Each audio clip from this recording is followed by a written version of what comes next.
Espaço Acadêmico, Podtalk dos programas de pós-graduação da Universidade Cidade de São Paulo. Acho que mais tenso do que o entrevistado, né? Mas então tá bom. Muito bem, sejam muito bem-vindos, sejam muito bem-vindas ao nosso Espaço Acadêmico, o nosso Podtalk sobre educação, sobre as narrativas voltadas ao ensino superior, as práticas do ensino superior. E nessa primeira leva de episódios, hoje estamos aqui iniciando nosso episódio número 2, nós vamos falar sobre as narrativas da pandemia, a pandemia Covid-19, que com certeza assolou o mundo inteiro, deixou muita gente triste em todas as partes do mundo, mas especialmente aqui no Brasil, tivemos alguns desdobramentos, algumas questões que foram voltadas para a área acadêmica, para o ensino superior, e esse é o foco do nosso trabalho.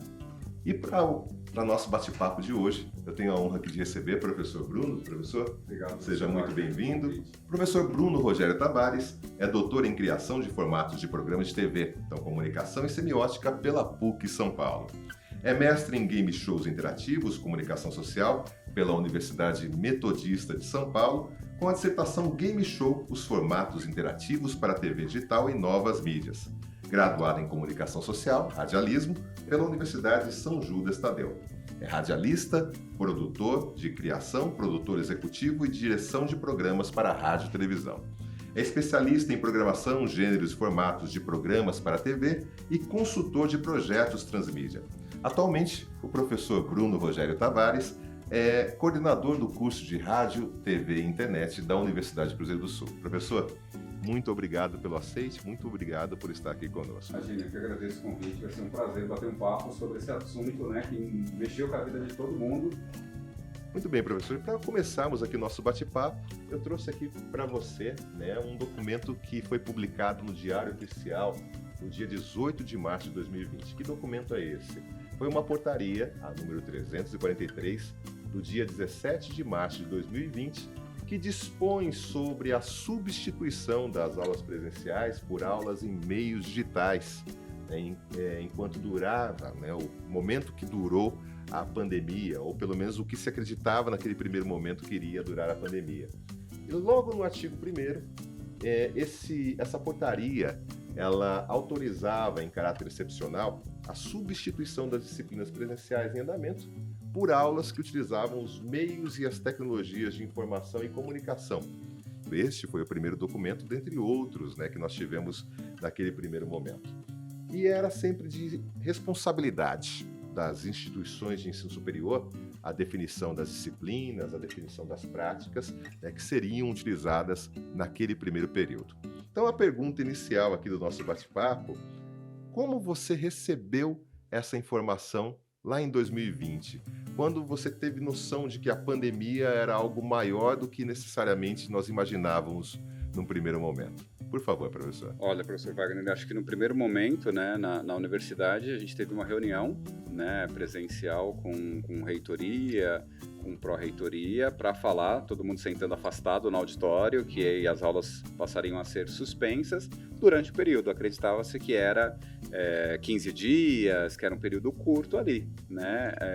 A instituição já tinha ferramentas para a gente trabalhar, como o Blackboard, né, um ambiente virtual de aprendizagem. Então, esse processo, acredito que foi mais fácil, principalmente no curso ou nos cursos da área da comunicação que já lidam bem com essas ferramentas, mas foi assustador, né, para alunos, professores, quando veio a ideia de que a gente teria que transmitir, né, porque não é só substituição no modelo EAD, de educação à distância tradicional, é o professor estar presente e ministrar a aula ao vivo através do compartilhamento de câmera, áudio. Nós chamamos de aulas remotas, de maneira síncrona, né? Isso, exatamente. E aí era uma outra forma de você lidar. Você tinha que ficar em casa, criar um ambiente para você poder abrir a sua câmera em alguns momentos e entender e flexibilizar, né? Acho que em pouco tempo houve uma atualização, mas sempre na expectativa. Acho que daqui a 15 dias volta, daqui a 15 dias melhora, né? E esse processo foi durando aí 2 anos. 2 anos. Exatamente. No seu curso, você ainda chegou a voltar em algum momento, né? Nós tivemos alguns momentos de prática. O curso de Rádio e TV, ele trabalha com estúdios, trabalha com laboratórios. Você chegou a voltar em algum momento, né? Sim, como foi esse? A gente sempre acompanhava os dados da pandemia, os números oficiais da pandemia, porque na portaria do Ministério da Educação determinava que os cursos da área da saúde, em determinado momento, podiam voltar com as atividades presenciais. Né? Então, a instituição privilegiou esses cursos, ou seja, organizou para que eles voltassem pontualmente com as atividades. No curso de Rádio, TV e Internet, como nós temos algumas disciplinas laboratoriais que o aluno tem a vivência de um trabalho em equipe, como a gente está fazendo aqui nesse videocast, né, nesse podcast, de trabalhar em grupo, de conhecer algumas ferramentas, eu conversei com uma turma a partir do momento que eu vi que eram momentos que a pandemia estava reduzindo a curva e que se eles gostariam de voltar para a atividade com toda a segurança. Então, cada grupo de alunos veio 2 dias apenas no semestre na universidade para ter uma atividade prática e apenas em grupo, um grupo de alunos por semana. Mas isso já foi num período bem avançado já? Já, eu acho que foi no mais ou menos setembro, outubro do primeiro ano da pandemia, né? E setembro, outubro do ano seguinte. Foram os únicos momentos que a gente fez esse retorno pontual de uma disciplina específica para realizar essas atividades aí. Né? Não tivemos nenhuma ocorrência de alguém que se contaminou, né? Tomamos todos os cuidados ali das atividades, mas era um grupo relativamente pequeno, né? Eram 8, 10 alunos por semana que estavam na instituição, um deserto vazio, né? Assustador, a gente vê o ambiente acadêmico assim. Como a cidade ficou, né? Sim. A cidade ela ficou assustadora. Estamos aqui na cidade de São Paulo, e no auge da pandemia, nós transitávamos com os nossos carros, os nossos automóveis, para fazer as tarefas mais necessárias e simplesmente nós não encontrávamos, né, mais pessoas fazendo a mesma atividade. Então, eu tenho uma lembrança muito forte do período da pandemia de pegar, por exemplo, uma grande avenida de São Paulo e basicamente encontrar cerca de 10, 20 carros na mesma pista que eu estava. Algo que absolutamente você não observa no dia a dia. Dia a dia de uma grande cidade, isso é quase que impossível, né? Mas enfim, vamos voltar aqui para o comecinho da pandemia. Eu queria que você me contasse um pouquinho como é que foi esse processo inicial. O montar a sala de aula na sua casa e utilizar os recursos tecnológicos como ferramenta para ter contato com seus alunos. Isso em algum momento te deu medo? Você sentiu alguma dificuldade? Como é que foi esse processo de transformar as aulas presenciais em aulas remotas, de maneira síncrona? Num primeiro momento, a gente faz uma adaptação, né? Porque a gente tem disciplinas teóricas e práticas, então a gente vai privilegiar as disciplinas teóricas, os conteúdos teóricos a serem trabalhados ali com leitura, com material, e isso é mais fácil. Também muda-se o processo, porque a gente tem que entender que nem sempre o aluno vai conseguir se conectar, e você vai gravar a aula, então ele pode assistir depois, então não ter a falta, né? Entender que o aluno às vezes está no trânsito, tem problema de conexão, que pode cair, pode faltar energia, né? A minha energia pode faltar também ali elétrica para poder atender, então a gente tem que entender todas essas fragilidades. Mas o meu espaço era na sala, né? Procurei ter uma parede branca para não chamar atenção para nenhum objeto, né? Nesse momento. Também é difícil porque, dependendo da conexão do aluno, acho que nós tínhamos um problema de fragilidade de infraestrutura no nosso país, né, tecnológico. A gente não podia abrir a câmera, porque se abrisse a câmera e compartilhasse slide, alguns alunos não conseguiam assistir a aula, acompanhar, né? Então, assim, foram vários momentos de adaptação, de entendendo cada uma das situações ali, para a gente compreender, né? Tentar provocar a interação dos alunos. Em algumas ocasiões, eu percebi que aqueles alunos que eram um pouco mais tímidos, que já conhecia, participavam um pouco mais, porque estavam numa tela, não abriam câmera, né, para poder aparecer, mas assim, foi um processo complicado, né, primeiro porque assim, com menos interações presenciais, com menos atividades presenciais, o volume de conteúdo para você produzir aumentou. De materiais, de textos, de atividades. Então, se você dá 1 hora de aula e você tinha um material ali com 20 slides para poder trabalhar, sem a interação, você precisa de mais conteúdo para suprir a mesma carga horária. Então, o preparo com esse material foi muito maior. Você tinha que se atualizar. Tinha um trabalho também da gente procurar ouvir, discutir sobre o que estava acontecendo na sociedade, trazer materiais, entender. Às vezes os alunos queriam ter uma ansiedade muito grande para voltar e a gente conscientizar, né, peraí, não é o momento de voltar ainda, não é oportuno por uma questão de segurança, né, nem que não seja para vocês, mas dos seus familiares.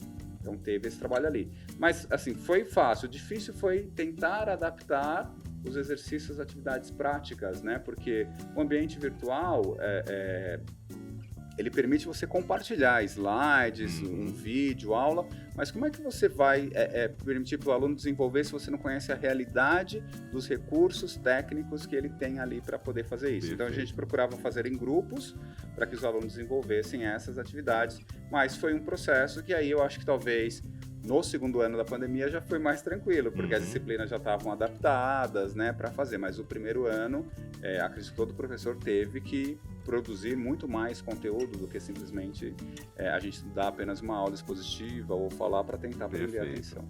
E assim, nós vimos aqui a portaria agora há pouco e no primeiro momento nós não sabíamos ao certo qual seria o tempo, né, que permaneceríamos afastados, né? Como já foi falado aqui, inicialmente pensávamos ali que eram 15 dias, depois um mês, logo foram 6 meses e basicamente durou 2 anos, né? Nós ficamos 2 anos, não que a pandemia tenha acabado, mas com a flexibilização chegamos a isso que nós chamamos de novo normal e daqui a pouco é um dos temas da nossa conversa. Mas como é que o aluno recebeu essa informação? Você se lembra qual foi a reação dos alunos no momento que você comunicou que as aulas seriam suspensas, não teríamos a aula presencial e elas seriam mantidas de maneira remota por uso da tecnologia? Olha que engraçado, eu estava lembrando disso quando eu recebi o seu convite para vir para cá, né? Eu lembro que era uma sexta-feira, eu estava dando aula e os alunos já estavam assustados com esse boom de uma possível pandemia na China. E já queriam que não tivesse mais aulas, né, uma pressão cobrando ali, e eu tentando acalmá-los, falando, pessoal, por enquanto, o que a gente tem de informação é que o contágio é se você pegar, tiver um toque em algo e colocar a mão no nariz, falar isso, mas vamos aguardar as orientações, porque eles já queriam a suspensão imediata das aulas, né? Então os alunos estavam muito mais ansiosos, querendo a suspensão imediata das aulas, né? E aí, na semana, isso foi na sexta, na segunda-feira houve realmente a suspensão das aulas. No primeiro momento foi um comunicado enviado por e-mail para todos os alunos, com as orientações institucionais, explicando que a partir dali a gente teria aulas remotas.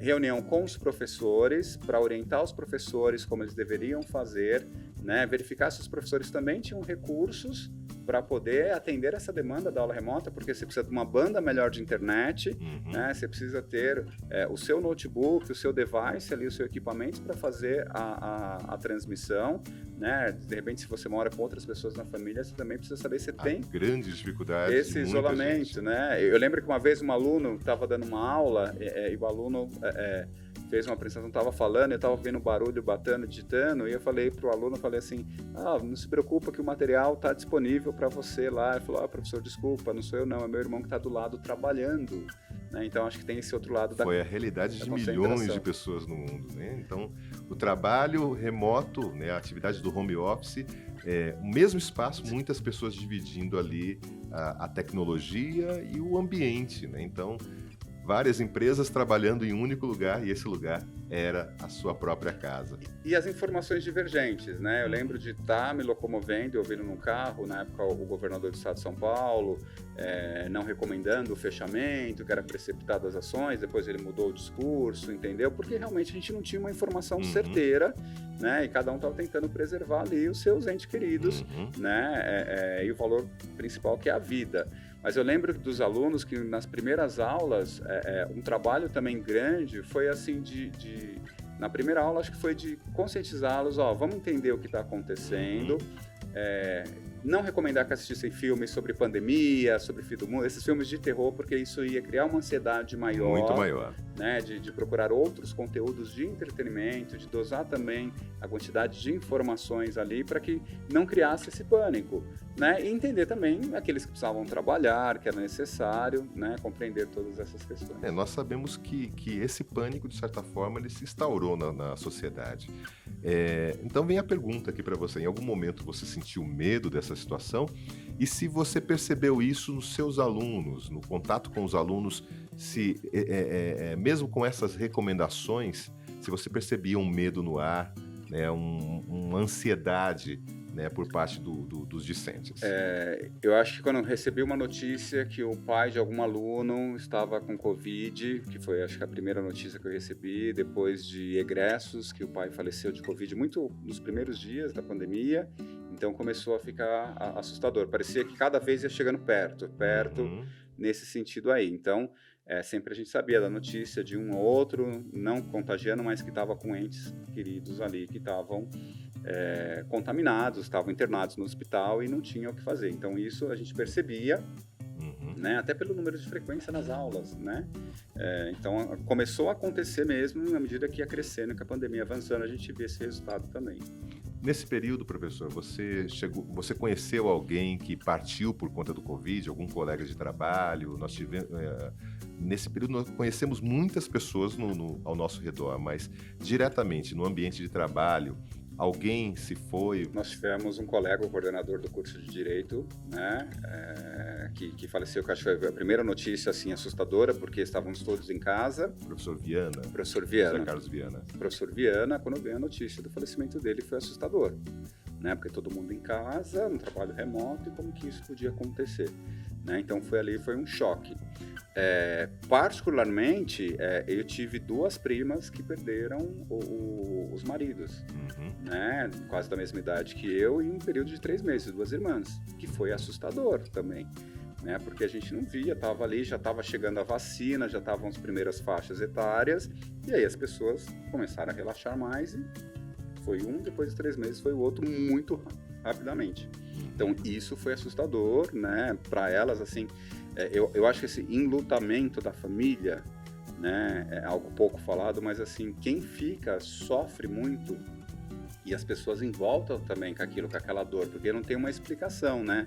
Não era algo que você esperava, que a pessoa estava doente, ou algo do tipo, e a pessoa simplesmente desapareceu da vida, e sem a despedida correta, né? Sem um prazo de acompanhamento. Porque uma série de restrições naquele momento, então até mesmo o sepultamento, né, pelo menos na cidade de São Paulo, restrição de número de pessoas, só os entes mais próximos e um tempo limitado para o velório, né, para o sepultamento. Não necessariamente havia um velório naquela ocasião. Mas, enfim, isso com certeza causou tristeza, causou um medo, né, então meus sentimentos.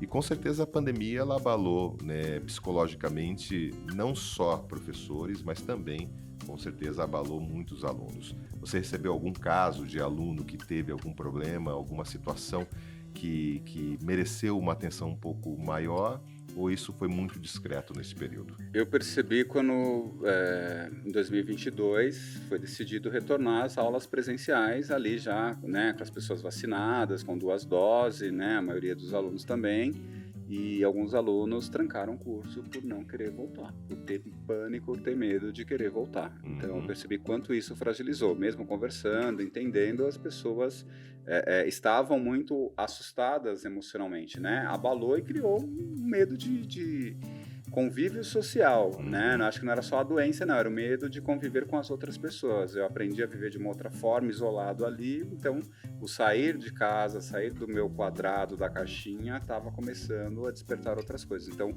isso eu percebi bastante que aconteceu. Perfeito. Né? Também percebi que depois, na volta, todo mundo falando muito alto, porque acho que é fone de ouvido, né? Para ouvir as aulas, prestar atenção, então o barulho parece... Basicamente, as pessoas mudam os hábitos, Exato. né?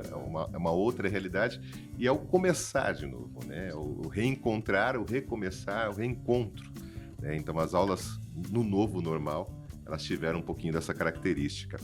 E, professor, no início nós sabemos que existia muito preconceito em relação às aulas do ensino à distância. Então é claro que já era uma modalidade consolidada, e nesse primeiro momento houve uma confusão gigantesca, como você mesmo mencionou, entre o que era uma aula EAD, né, o formato assíncrono, que nós chamamos da aula não ao vivo, e o formato remoto, que é a aula presencial, mas aula presencial não, fazendo até uma correção. A aula à distância, porém, com o professor diante dos alunos em tempo real. Você acha que após esse período, né, do auge da pandemia, de certa forma, as aulas remotas, ela favoreceu o ensino à distância, diminuiu o preconceito em relação ao ensino à distância, você acha que isso diminuiu a presença dos alunos no ensino presencial? Eu acho que num primeiro momento, sim, houve essa demanda. O curso EAD é mais barato, o curso EAD é da mesma forma, os alunos ainda não percebiam claramente essa diferença para tirar dúvida do professor estar ali ao vivo, né, em tempo real, podendo conversar no chat, o aluno podendo abrir a câmera. Então isso não ficou muito claro, acho que para a maioria. Houve uma aceleração dessa transformação digital nas instituições de ensino, né? De uma certa forma, favoreceu muito a educação à distância, favoreceu também a implantação de uma carga horária maior de disciplinas de educação à distância nos cursos presenciais, né? Através de uma outra portaria também do Ministério da Educação, que foi um pouquinho antes ali, mas ganhou força durante a pandemia para as instituições implementarem, mas isso houve preconceito, houve a diminuição do preconceito e muitos alunos aderiram a isso e o crescimento da educação à distância. Porém, o que eu percebo é que em algumas áreas os alunos estão preferindo voltar para os cursos presenciais, pela experiência, pela convivência, né? E outro dia eu li um artigo também falando sobre criatividade nessa questão do processo. Muitas empresas entregaram escritórios, fecharam, implantaram home office, mas agora voltam a alugar escritórios porque entende que o convívio, né, a troca de ideias, né, os insights, os palpites diferentes acabam convergindo e melhorando os processos criativos de inovação. Muito bem, com certeza. Né? E eu percebo muito isso nos alunos. A gente recebeu muitas transferências de outras instituições que demoraram para voltar no presencial e o aluno falava assim, não, eu não quero um curso de rádio, TV e internet à distância, eu quero ter a vivência, eu quero ter a experiência. Porque o curso de rádio e TV é um curso prático, né? Então é um curso mão na massa, né? E até diante dessa afirmação, como é que foi, como você preparou as atividades práticas para esse período? Porque eu sei que vocês não pararam de desenvolver, de produzir. Inclusive ganharam prêmios no período, né? Nós tivemos projetos que foram premiados no curso de rádio e TV. Então, gostaria que você explicasse um pouquinho como foi a metodologia nesse período, como é que foi a prática dentro do curso de rádio e TV.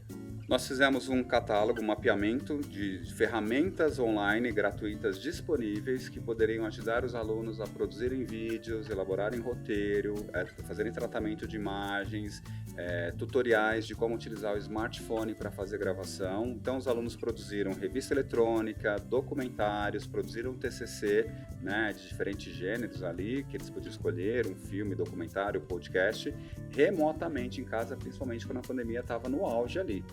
Então, a gente dava as orientações, trabalhava o roteiro e nós modificamos algumas questões. Então, por exemplo, o documentário, no primeiro momento, trabalhamos com o tema da pandemia mesmo. Um registro de um personagem de casa, na família, gravando ali, que pudesse ter uma história para contar. Ou que ele pudesse fazer uma gravação remota, através das ferramentas tecnológicas que a gente tinha. Nós criamos ambientes virtuais, salas, né, na plataforma do Blackboard, que ficavam 24 horas disponíveis para os grupos se reunirem e utilizarem para eles, inclusive, fazerem as gravações, né, tecnologicamente. Então, ali facilitou. Nesse mapeamento de software de edição de vídeo para o smartphone e tudo mais, fornecemos também para eles senhas e um acesso ao pacote Adobe remotamente em casa, para aqueles que tinham um computador melhor, que pudessem estar acessando, fazer. E aí os alunos acabaram utilizando a criatividade, fazendo, mas sempre a gente ressaltou muito, qualquer gravação não era para o grupo se reunir, era para o grupo fazer sozinho, remotamente. Tivemos um videoclipe que foi todo dirigido à distância, né, com a atriz, né, com a cantora, aliás, a atriz, colocando o smartphone e o pessoal falando numa outra chamada no outro smartphone no WhatsApp, ali conversando e orientando a direção como deveria ser a atuação, que ficou super bonito. Ganhamos prêmios do ExpoCon, né, como melhor série de ficção, como melhor documentário, por retratar essas causas sociais. Um dos documentários acabou ganhando um processo seletivo que teve ali, que até foi exibido no Globoplay, né, que era realmente um retrato da pandemia, que eles queriam fazer com vários jovens, teve uma premiação, inclusive, para os realizadores ali, mas foi esse cuidado. Primeiro assim, vamos descobrir tecnologicamente o que já existe disponível de ferramentas.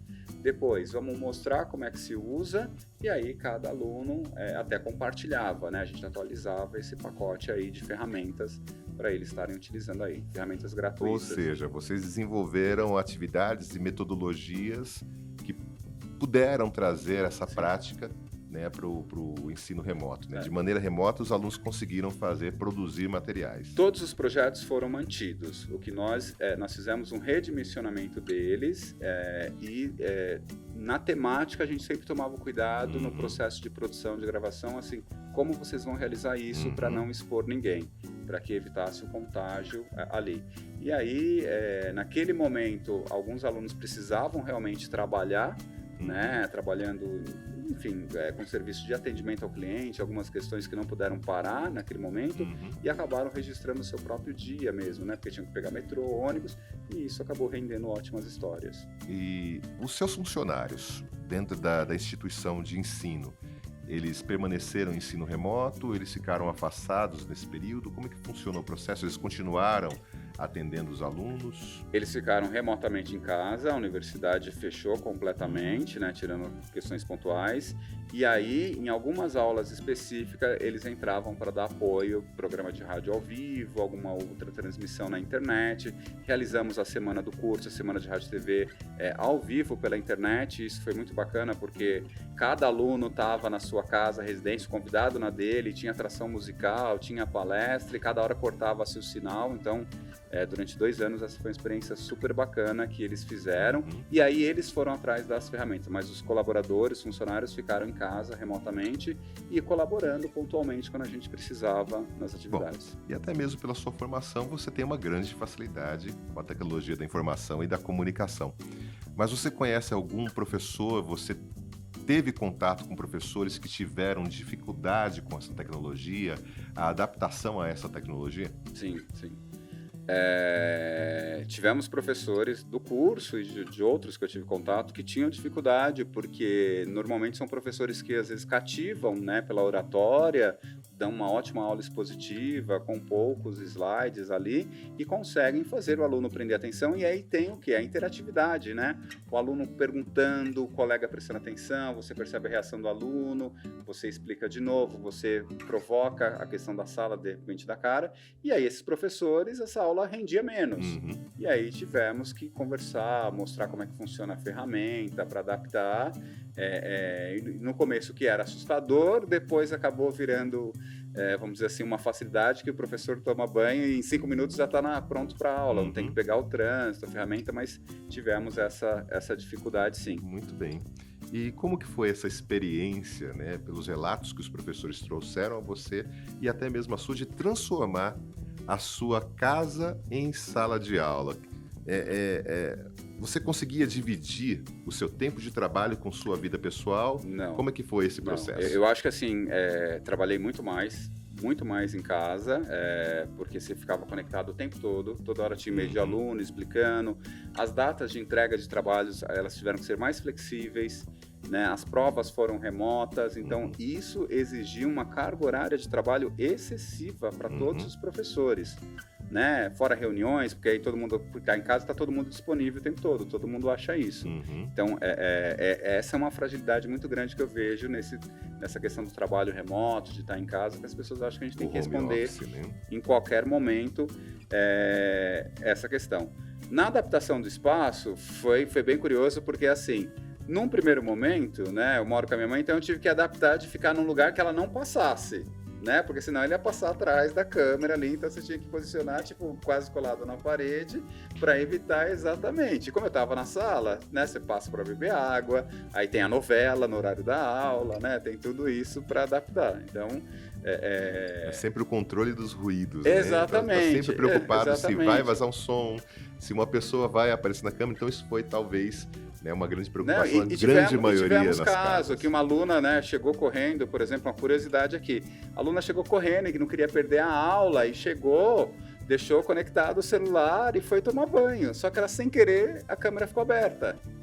E aí depois ela mandou um e-mail desesperado, não era a minha aula, mas pedindo para que a professora pudesse deletar a aula gravada, né? Porque de repente... A preocupação de ter vazado exatamente, algo, né? mas assim, queria acompanhar a aula. E essa facilidade, né? Você tá fazendo outras coisas, que é uma facilidade, você tá ali ouvindo a aula, mas que, no meu entender, vira uma distração e aquele conteúdo não é absorvido da mesma forma. Perfeitamente. Né? O rendimento muitas outro. atividades ao mesmo tempo. Você não ter um ambiente específico, né? Isso acaba, de certa forma, prejudicando bastante tanto a compreensão dos conteúdos e até mesmo para quem está apresentando materiais. A dispersão ela acaba acontecendo a todo momento. E aquilo que a gente professor? tinha na infância, né? Chegava da escola, os pais perguntam assim, tem lição de casa? Tem que reservar um horário para fazer antes de ligar a televisão. Isso é fundamental. A gente tem que se desconectar para se dedicar àquele momento para estudar. Senão, a gente não absorve. A gente vira tarefeiro. A gente faz a tarefa para cumprir aquilo que o professor pediu, que a professora pediu, mas você não entendeu, você não se aprofundou no assunto e não evoluiu. Perfeito.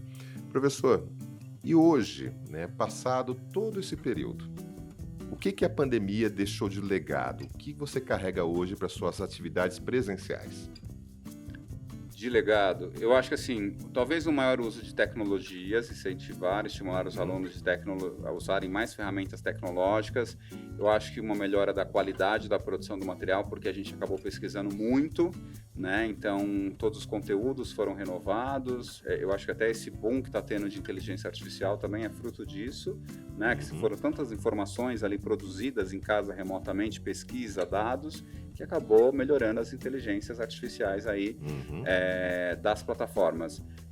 Acho que também de legado deixa uma coisa triste, que assim, as pessoas acreditavam muito que com a pandemia, com o número de pessoas que nos deixaram, que as pessoas seriam mais cordiais, mais humanas. E eu também vi o outro lado, que são alunos assim que não compreendem a perda, a dor do outro, alunos questionadores sem razão, né, afrontando o professor, né, veio pós-pandemia, um grupo de alunos que passou esses 2 anos aí, que tipo assim, tem um buraco na aprendizagem de uma certa forma, se tornam arrogantes no jeito de falar, no jeito de pedir as coisas, né? Então, isso, eu não sei se foi uma superproteção, se é um medo provocado ali, mas assim, faltou tato, ou tá faltando tato para esse convívio social das pessoas, não tem a preocupação. E você percebe isso no elevador, né? Tipo, vai subir no elevador, o elevador, a pessoa vai descer, mas ele parou para subir, ela sobe e já vai lotado, e não se preocupa se o outro vai descer no processo. Você percebe isso no metrô, no transporte público, numa série de questões, e na sala de aula também, né? Então, assim, você percebe um número maior de exclusão com outros colegas na formação de grupo. Tem algumas coisas que eu percebo que aumentou na pandemia, né? E tudo parece que é questionador, assim, para que eu preciso fazer esse exercício? Para que eu preciso fazer esse trabalho? Né? E aí, quando você faz uma avaliação para checar a aprendizagem, você percebe que o índice de aprendizagem está muito baixo e que o aluno não está preocupado com isso, ele está preocupado assim, eu quero só terminar o curso. A nota e o curso. Exatamente. Perfeito, professor. E hoje, né, nós estamos aqui vivendo, né, o novo normal. Eu entendo que o novo normal ele vem com essa série de desafios. Quais são as suas expectativas para o futuro? Então, o novo normal é agora. E daqui para frente? No ambiente acadêmico? No ambiente acadêmico, na vida pessoal, na vida pessoal. social, enfim. Eu acho que assim, eu sou muito a favor da inteligência artificial. A gente já tem usado algumas ferramentas e ela traz ideias novas que a gente não pensa, mas você sempre tem que fazer uma curadoria disso, né? Você tem que ter repertório para curadoria, saber o que você vai perguntar, como é que você vai usar, e ela pode facilitar e acelerar o processo. Então, eu acho que isso é super bom, né? É super saudável, sabendo usar da forma correta. Acho que no ambiente educacional a gente vai ver uma escassez de vagas para professores, uma diminuição muito grande por conta de uma série de reformulações do crescimento do próprio ensino de educação à distância, da curricularização, da extensão, que é algo que está sendo implementado em todas as instituições do Brasil, em todos os cursos, né, em que 10% da carga horária precisa ser transformadas em projetos extensionistas, e as instituições vão moldar ali de acordo com as suas necessidades, para não aumentar custo.